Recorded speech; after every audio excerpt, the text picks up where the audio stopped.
Tama ba siya, guys? Comment down.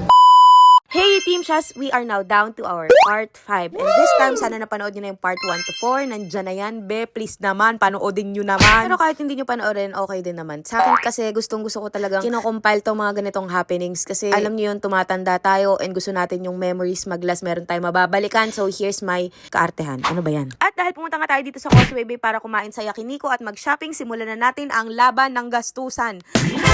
Ay, dream ko talaga to for my family. Sana masaya din kayo. At nauna na nga nating bilhan ang aking ama na ayaw pang bumili nung una. Pinilit ko lang yan siya kasi nahahagas na ako sa suot na Adidas na sapatos. At syempre, alam ko nakita nyo na to, ang ibili ang mami ko ng Michael Kors na bag na, Diyos ko po, tumatawad te. Tumatawad kung may discount ba daw to. Walang discount yan. Oh, di ba? Diyos ko, ang mga nanay talaga natin. Pero ayan na, masaya siya sa bagong bag niya.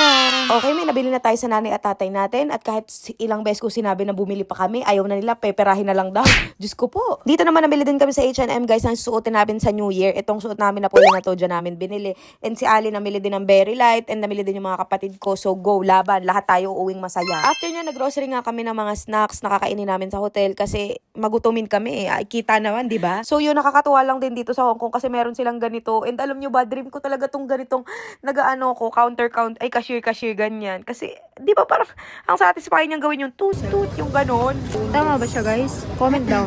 Tapos umuwi na nga kami kasi pagod na rin and hindi na kami nag-MTR, nag-grab na lang kami. And alam nyo ba guys, isa sa mga nakaka-miss dito sa Hong Kong, yung Tesla, pang-grab lang nila, be.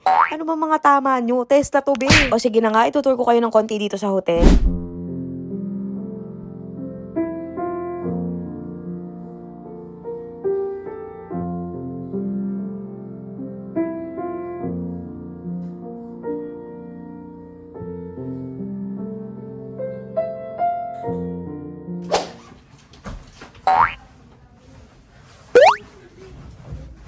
Ay, ano ba nangyayari?